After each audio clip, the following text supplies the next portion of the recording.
Bakwethu siyadibana njalo kuleli viki kusifundo zethu zamaviki wonke buza iBhayibheli likuphendule. Ngihamba labafundisi bami amaviki wonke amajaha kompofu. Ngizacela ubana basamukele. Siyabonga mfundisi. Salibonani balaleli. Siyadibana njalo kuhlelo lwethu buza iBhayibheli likuphendule. Okhulumayo ngumfundisi umpofu CK. Salibonani balaleli. Siyahlangana njalo kule iviki ehlelweni lethu lapho esifunda khona iBhayibheli sindawonye. Sengathi Thixo angasibusisa sincedise ukuzwisisa lezi zinto lokuziphila ezimpilweni zethu. Umfundisi uOB Mpofu, siyabonga. Siyabonga abafundisi, siyabonga abalaleli. Sikhangela incwadi kaDaniel ngo-8. Besikhangela isahluko sika 7 kumaviki adlulileyo. Namhlanje sesiqalisa isahluko sika 8. Ngizacela ukuthi umfundisi umpofu CK ayinqamulele ayiqalisa abe umqalisi izima kuyivula ukuthi ithini. Ikakhulu yesona isahluko ngumbono bani uDaniel abalawo. Sikhangela umbono kaDaniel. Mfundisi CK. Siyabonga mfundisi. Sifunda uDaniel isahluko ngesika 8 amavesi amabili akuqala u1 lo2.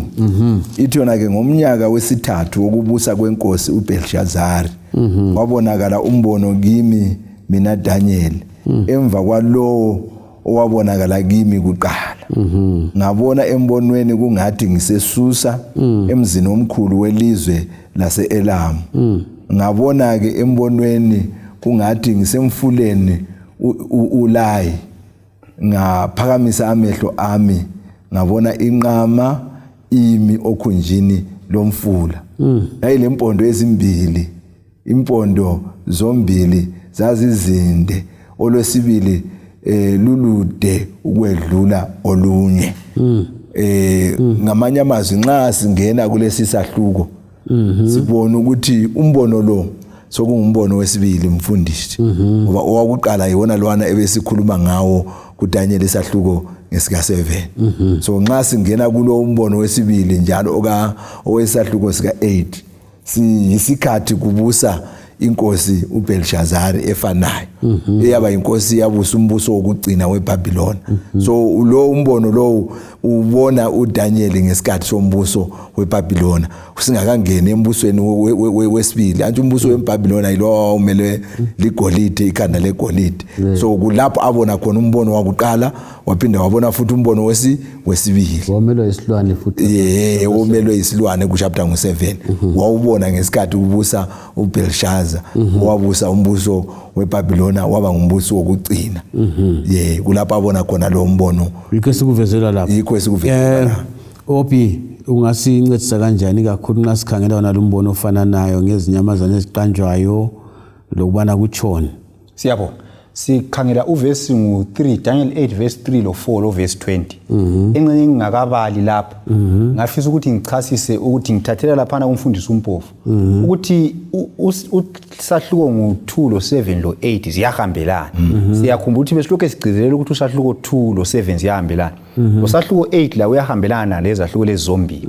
Kodwa umahluko ukuthi kusahluko 8 usechasisile ukuthi uDaniel wabona lumbono ngesikhathi sika Belshazar. Umbuso weBhabhiloni lapha wawusisusiya ekudilikeni. So ku chapter 8 lapha umbuso weBhabhiloni kawukho. Siqalisela kuMedo Persia. Ngoba ngaleso sikhathi vele umbuso weBhabhiloni wawusiyadilika. So uDaniel kasawutshengiswanga kulo umbono. So uqalisela embusweni wesibili, umbuso weMedo Persia. Yikho emfithi sikunanzelele lokhuyana. Uvesi ngu3 lapha uthi yena ngakho ngaphakamisa amehlo ami ngabona bheka kwama emkhunjini lomfula inqama elempondo ezimbili. Impondo lezi zaziphakeme kodwa olunye uphondo lwaluphakeme kulolunye. Njalo olwaluphakeme lwabuya ekucineni. Ngase ngibona inqama ihamba ibhodabhoda isiya entshonalanga eningizimu lasenyakatho. Kakula silo esasingamelana layo. Njalo kakula owayelamandla okukhulula esandleni sayo. Ngoba yenza njengokuthanda kwayo yakhula yabankulu. lapha sokukhulunywa ngombuso wenqama inqama kuthiwa inqama le yabhoda yaye eMpumalanga yaye eNtshonalanga yaye eNyakatho lesithi ayinqama lesonqama sibili esiyaziyo so ngumfanekiso angithi kanje inqama uchasisa phela yona inyamazana kanje kuyini abanye inqama yimvenduna engathenwanga yokuthiwa inqama so siyabona lapho ukuthi izinyamazana lezi zimelele imibuso ethile abanye abafundi beBhayibheli bathi ungakhangela inyamazana ezisetshenziswa lapha ku chapter 8 izinyamazana ezazisebenza njengomhlatshelo usanctuary kusitsho ukuthi nxa siya phambili sizabona ukuthi usahluko nge8 ugcizelela kakhulu indaba yesanctuary yikho lezi nyamazana zangikhona ezifanekisa imibuso la zihambelana lenyamazana ezazingumhlatshelo so lapha sihlangana lenyamazana okuthiwa inqama ngingabala uverse 20 uyasincedisa ukuthi sibe kwazi inqama yiwuphi umbuso ithi yona inqama oyibonileyo ilempondo ezimbili ngamakhosi amaMede lamaPerezi so lapha sesitshelwa ngokucacileyo abafundi beBhayibheli njalo bathi isahluko lesiqhakathekile uverse 20 ngoba kulabanye ababona ngathi nxa kuchasiswa isiprofeti kuyacatshangelwa ukuthi kathi engce abantu bazicabangela ukuthi ngumbuso weMedo Persia kodwa uverse 20 lapha uyaqamba ngokusobala ukuthi inqama ngumbuso wani weMedo Persia sikhumbule futhi ukuthi inqama leyi kuthiwa lempondo ezimbili eziphezulu olunye uphondo lwaluphezulu kulolunye bese sikhumbula ngale ku chapter 7 esibone khona ibhere lilenyawo ezinjani ezimbili olunye nyawo futhi lunjani luphezulu kulolunye lapha lokho sisivezwe ukuthi umbuso wamaMedo Persia wawubunjwa imibuso emibili omunye umbuso wawuphezulu kulomunye lapha esathina umbuso wawuphezulu wawulamandla ngumbuso kaCyrus wamaPersians wawungathi uyakhulela umbuso wamaMede kodwa kwawumbuso njani ofanane munye siyabona futhi ukuthi inqama le yayilamandla okwesikhathi sayibusa yakungena indawo zonke ibhoda kakula wayelamandla okumelana layo kodwa isikhathi sayo lawo sasivaliwe yikho sikubonayo lapha siyabonga mfundisi ngesizaphenduka mfundisi CK inyamazana elandelayo yipi imele uphumbuso njalo khonapho uncwadi kaDaniel u8 ngiyabonga mfundisi sizafunda incwadi kaDaniel u8 ivesi ngelika 5 nelika 21 iBhayibheli lithi lona kwathi ngisacabanga kwaqhamuka impongo ivela ngasentshonalanga idabula wonke umhlaba inganyatheli phansi yayilophondo oluqaphileyo phakathi kwamehlo ayo engxenye ngingakafundi ivesi ngelika 21 sinanzelela ukuthi inyamazana elandelayo impongo lapha ebona impongo uthi na ke yaqhamuka ivela ngasentshonalanga idabula umhlaba wonke inganyatheli phansi kusitsho ukuthi yayingani iyaphapha yandisha kuveza isiqubu eyayihamba ngaso abe sesithi yena ke nxa esiya phambili ke yayilophondo oluqaphileyo phakathi kwamehlo ayo nxa sesiya ku 21 isicasisa ke ukuthi impongo le esayibonayo lophondo lolu lwalumelene uthi yena ke kuvesi ngelika 21 impongo iyinkosi yamaGreek lophondo olukhulu phakathi kwamehlo ayo luyinkosi yokuqala ngamanye amazwi lapha sesitshela ukuthi impongo le imele umbuso wesithathu wamaGreek kuDaniel chapter 2 lo Daniel chapter 7 njengoba ke umfundisi umprofessor kubethile lapha ukuthi chapter 2 lo 7 no chapter 8 ziyahambelana so sibona ke kade umfanekiso wempongo ukuthi yayihamba emoyeni kutshengisa isiqubu Alexander anqoba ngaso wanqoba ngesikhathi esifitshane esingayindawo lophondo lwana oluqaphileyo iBhayibheli la kubeka yathi ungumbusi wakuqala walo mbuso wamaGreek uAlexander the Great lo esikhuluma ngaye siyawathi anti-sucra semfundisi impongo le kasiyo angithi imbuzi enduna impongo kwazi kodwa sompongo esiyaziyo umfanekiso ukuthi usicazele ukuthi sizwisise ukuthi kwenzakalani embusweni lelandelayo ngase siya phambili lapha mfundisi OP ngesikhangele lapha ukuthi yenzani yona impongo le siyabonga sithathela kwampana umfundisi umpofu ukuthi yayiphapha kuthiwa yeza enqameni eyayilempondo ezimbili kasithe inqama yona imeleni silesenze umbuso weMedo-Persia so kutshengisa ukuthi ngumbuso weGreece lapha uzohlasela umbuso weMedo-Persia ubuya ngesiqubu esikhulu njengobana kuchiyo laphana uhambelana lengwe liyana lempiko ezingaki ezine usitsho ukuthi isiqubu lesi kuthiwa isiqubu esingajwayelekanga esiphindwe kanengi so lapha yabuya ngesiqubu esikhulu yahlasela inqama inqama uDaniel uthi yahlasela inqama engangiyibone ime ekhunjini lomfula yeza ngolaka olukhulu lwamandla ayo abese siya phambili kuverse 7 uthi yena ngayibona isondela duze lenqama yeza ngamandla amakhulu yachaya inqama yaqamula impondo ezimbili kakuzange kwasala amandla enqameni kodwa yayinyathezela phansi yayidiliza ngakho kakho owakhulula inqama esandleni sayo so lapha sesibona umbuso ka Alexander the Great wama-Greek uhlasela umbuso weMedo-Persia ungakukhangela nxa abelusayo bayakwazi ukuthi ngokwemvelo nxa kusilwa inqama lempongo inqama vele kayibali impongo hayi intilo iyalwa lenkunzi iqhamu iyalwa lenkunzi yenkomo iqhamu kodwa lapha sibona kusenzakala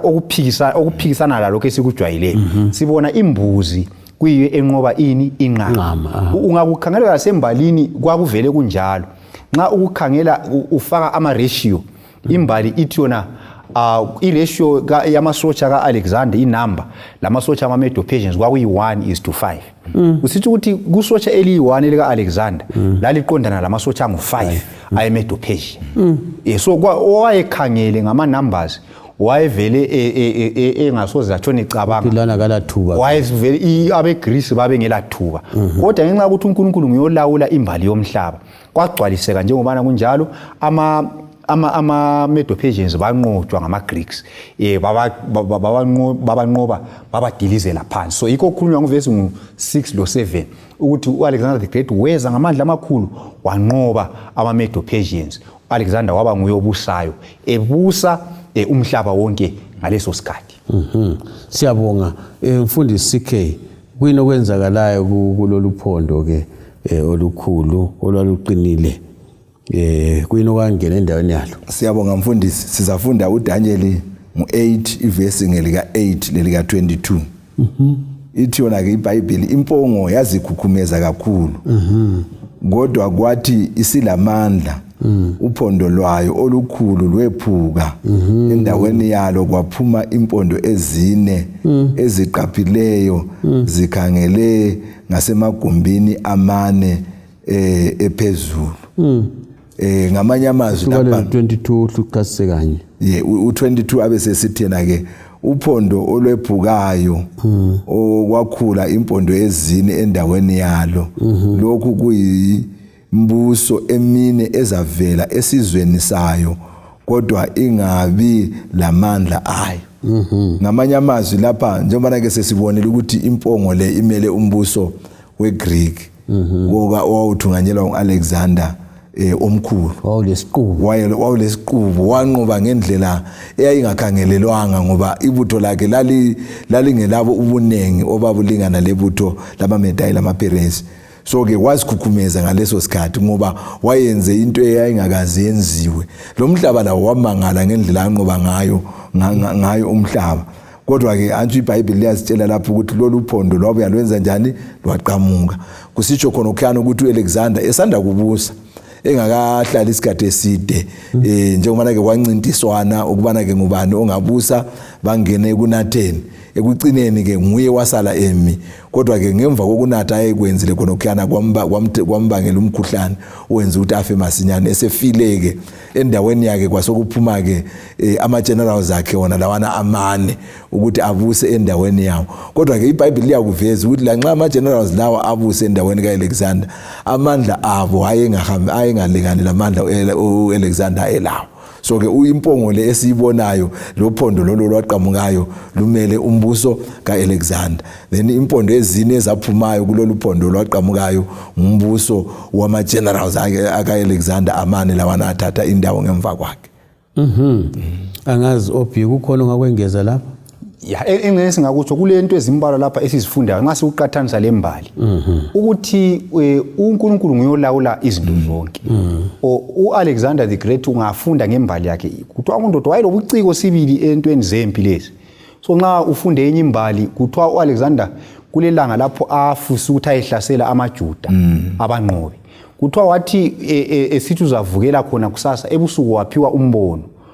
Umbono lo watshengiswa uNkulunkulu ukuthi uzade hamba uzahlangana lamadoda agqoke impahla ezimhlophe abazamtshela into eligugu empilweni yakhe. So iphupho lelana walikhumbula kodwa wacabanga ukuthi alila msebenzi. Wabevuka ethatha amasotsha akhe esithi madoda siyadlula eJerusalem asifuna ukubhubhisa wonke umuntu eJerusalem. Uthe ehamba lamasotsha akhe sebebanga eJerusalem kuthiwa umpriest omkhulu eJerusalem labanye abapriest baphuma emasangweni eJerusalem bathi asilandeni uAlexander begqoke ama gowns amhlophe bahamba uAlexander uthe babona bethutsha wabekhumbula iphupho lakhe leliyana uthi alright izolo ngiphuphile kuthiwa unamadoda agqoke impahla ezimhlophe azantshela into eligugu bahamba kuye wahle watshela amasosha kwathi lingasahlaseli umuntu la manini qale ngehlangana lamadoda la kuthiwa abahlangana laye basebemvulela uDaniel chapter 2 basebembalela ukuthi ndoda uyabona lapha kuhamba so lawe umbuso wakho uqanjiwe la uzabuya umbuso wakho ubuse kodwa uzakwedlula. uAlexander kazange wakuvuma kwaleso sikhathi kodwa emva kwaleso sikhathi wakukhohlwa wabona sengathi umbuso wakhe awusoze udlule. Kodwa namhlanje uAlexander kakho umbuso wamaGreeks wadilika. uNkulunkulu uyavumela ukuthi abantu babuye babuse futhi uyabanika ichance yokuthi basindiswe. uAlexander engomunye wayezahla phenduke ngalolu suku kodwa kazange akuvume. So esikubonayo lapha ukuthi imbuso yonke eyomhlaba iyadlula. Abathungameli bawo kumbe okhomanda bakhona bangaze babe lobuciko obunjani bangaze babe lezikhali ezinkulu okunganani ezimangalisa. Namhlanje siyezwa kulezikhali ezingazake zibe khona zempi kodwa konke kuzadlula.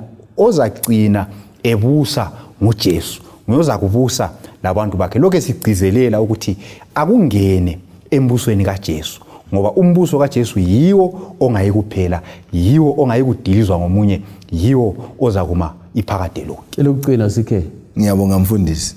Njengoba ke sivumelene ukuthi uDaniel chapter 2 noDaniel chapter 7 no chapter 8 ziyavumelana lezi zahluko.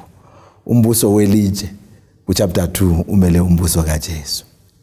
Singafika kuchapter 7 uchapter 7 kaphelele singangena kuchapter 8 sesisiya phambili kumavesi alandelayo iBhayibheli liyasivezela ukuthi ekucineni kwako konke imbuso le isidlule umbuso oza kuma kuze kube nini nanini umbuso kaJesu.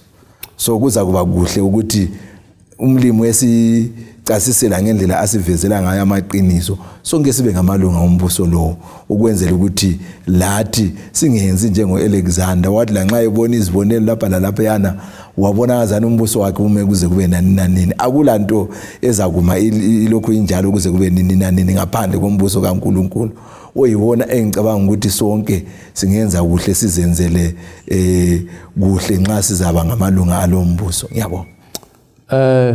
Balaleli nasi indaba umbuso kaJesu uyeza umbuso ngapheliyo yo abafundisi abawuchasisayo imbali iyaziphinda unjalo umbuso omhlaba ifikile oAlexander somadoda okudlala babenyikinyisa izindawo hatsho mfundisi kodwa ke namhlanje sebeyimbali kodwa umbuso ukhona ozayo esikhuluma ngawo okaJesu onxuselwa khona abantu bonke akudingi ukuthi ubhadale imali uthi ngime eminyango ngiyaqoqoda nxa usizwa ilizwi lami vula inhliziyo yakho unjalo ngene ngihlale lawe.